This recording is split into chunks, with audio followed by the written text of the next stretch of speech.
আসসালামু আলাইকুম রহমতুল্লাহ। আজকে আমরা বাসায় বানাচ্ছি জলপাইয়ের আচার। তো এখানে আমরা মশলাগুলো রেডি করছি।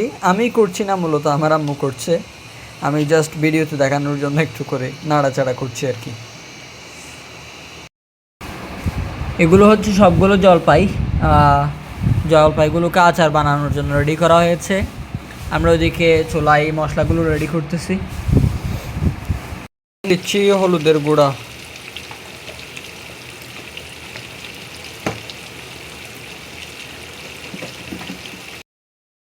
হলুদের গুঁড়া দিয়ে তারপরে একটু নেড়ে দিচ্ছি।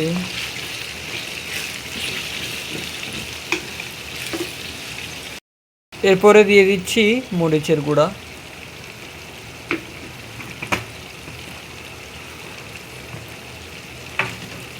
তারপরে দিয়ে দিচ্ছি আচারের মশলা, তারপরে নেড়ে দিচ্ছি।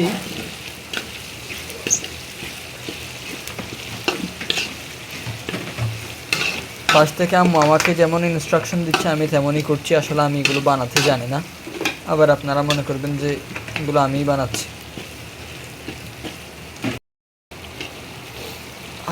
কালারটা অনেক সুন্দর দেখা যাচ্ছে, যদিও বা আমার ক্যামেরা খুবই ভালো না, এই জন্য ক্যামেরায় সুন্দর করে আসছে না।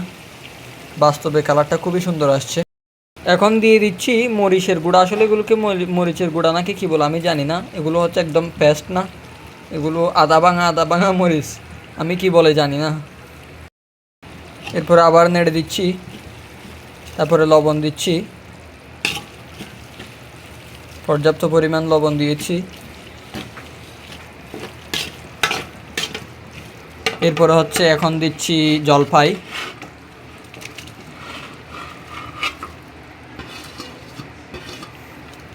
জলপাইগুলো ঢেলে দিয়েছি, এখন মশলার সাথে মিক্স করতে হবে।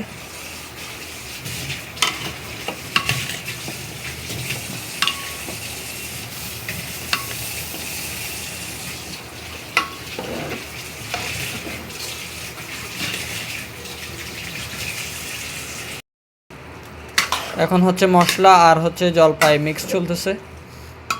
এখন দিয়ে দিচ্ছি চিনি,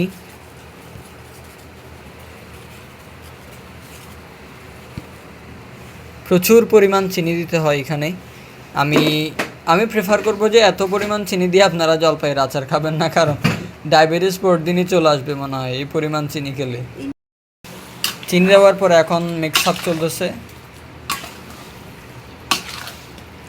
আমাদের প্রায় 95% আচার রেডি হয়ে গেছে। আপনারা দেখছেন যে আসলে লুকটা কীরকম আসছে, খুবই সুন্দর দেখা যাচ্ছে আচারগুলো, খুবই ডিলিশিয়াস লাগতেছে।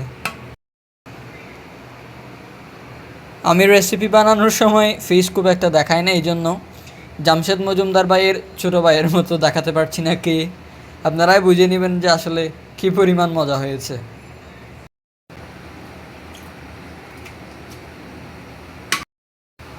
ওয়াও, দেখতে কি ডিলিশিয়াস লাগতেছে, অসাধারণ। মানে দেখতে এখনও খেয়ে দেখি না, আসলে একটু করে খেয়ে দেখছিলাম, খুবই মজা লাগছিল, কিন্তু দেখতে আরও বেশি মজা লাগছে। ফাইনালি আমাদের আচার রেডি হয়ে গেছে। এটা হচ্ছে আমাদের আচারের ফাইনাল লুক। এখনও চুলা থেকে জাস্ট আগুনটা বন্ধ করে দিয়েছে এখন এইমাত্র। তারপর আচারগুলোকে ঠান্ডা করতে হবে এবং আমরা হচ্ছে ঠান্ডা করে বোতলে ভরে ফ্রিজে সংরক্ষণ করতে পারি এবং হচ্ছে এখনও খেয়ে ফেলতে পারি।